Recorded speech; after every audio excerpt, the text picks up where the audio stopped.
Right, so France in the 18th century was a rich and populous country, but it had a systemic problem collecting taxes because of the way its society was structured. They had a system with kings and nobles we now call the Ancien Régime.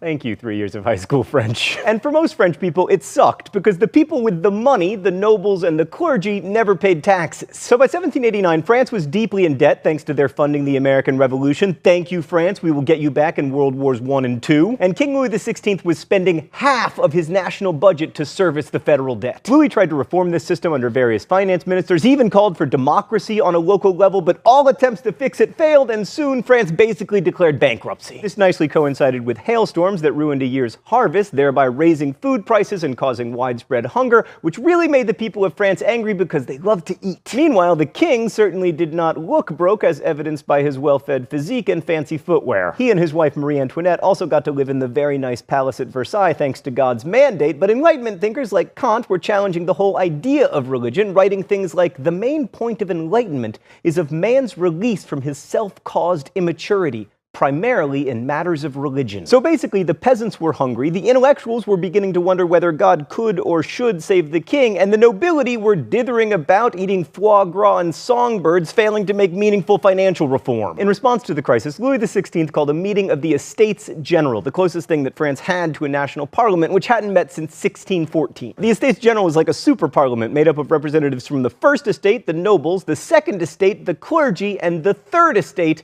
everyone else. The third estate showed up with about 600 representatives. The first and second estates both had about 300, and after several votes, everything was deadlocked. And then the third estate was like, you know what, forget you guys. We're gonna leave and we're gonna become our own National Assembly. This did not please King Louis XVI, so when the new National Assembly left the room for a break, he locked the doors and he was like, sorry guys, you can't go in there. And if you can't assemble, how are you gonna be a National Assembly? Shockingly, the third estate representatives were able to find a different room in France, this time an indoor tennis court where they swore the famous tennis court oath, and they agreed not to give up until a French constitution was established. So then Louis XVI responded by sending troops to Paris, primarily to quell uprisings over food shortages, but the revolutionaries saw this as a provocation. So they responded by seizing the Bastille prison on July 14th, which coincidentally is also Bastille Day. The Bastille was stormed ostensibly to free prisoners, although there were only 7 in jail at the time, but mostly to get guns. But the really radical move in the National Assembly came on August 4th, when they abolished most of the Ancien Régime. Feudal rights, tithes, privileges for nobles, unequal taxation, they were all abolished in the name of writing a new constitution. And then on August 26th, the National Assembly proclaimed the Declaration of Rights of Man and Citizen, which laid out a system of rights that applied to every person and made those rights integral to the new constitution. That's quite different from the American Bill of Rights, which was like begrudgingly tacked on at the end and only applied to non-slaves. The Doromac, as I called it in high school, declared that everyone had the right to liberty, property, and security, rights that the French Revolution would do an exceptionally poor job of protecting. But as noted last week, the same could be argued for many other supposedly more successful thought bubble. Meanwhile, France's monarchical neighbors were getting a little nervous about all this republic business, especially Leopold II, who in addition to being the not holy, not Roman, and not imperial Holy Roman Emperor, was Marie Antoinette's brother. I should note, by the way, that at this point the Holy Roman Empire was basically just Austria. Also, like a lot of monarchs, Leopold II liked the idea of monarchies, and he wanted to keep his job as a person who gets to stand around wearing a dress pointing at nothing, owning winged lion monkeys made out of gold. And who can blame him? So he and King William Frederick II of Prussia together issued the Declaration of Pillnitz, which promised to restore the French monarchy. At this point, Louis and the National Assembly developed a plan. Let's invade Austria. The idea was to plunder Austria's wealth and maybe steal some Austrian grain to shore up French food supplies and also,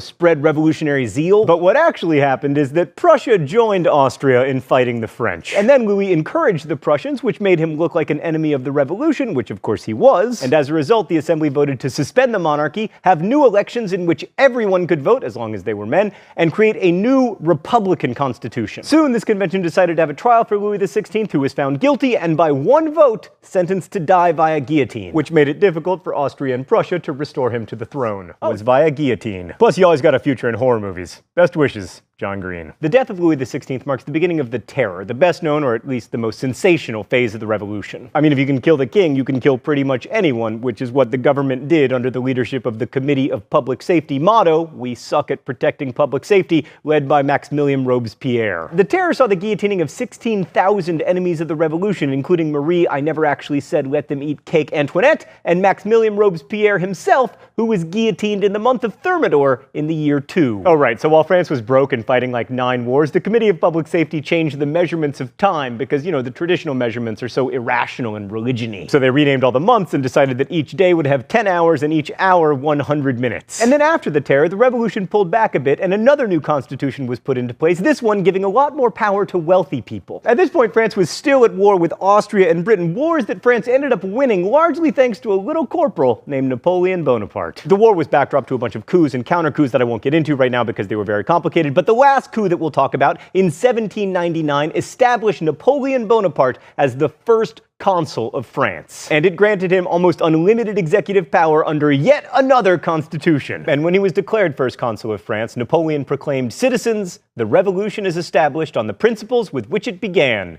It is over." The revolution did nothing to change that polarization of wealth. What made the French Revolution so radical was its insistence upon the universality of its ideals. I mean, look at Article 6 of the Declaration of Rights of Man and Citizen. Law is the expression of the general will. Every citizen has a right to participate personally or through his representative in its foundation. It must be the same for all, whether it protects or punishes. Those are radical ideas, that laws come from citizens, not from kings or gods, and that those laws should apply to everyone equally? That's a long way from Hammurabi, and in truth, it's a long way from the slave-holding Thomas Jefferson.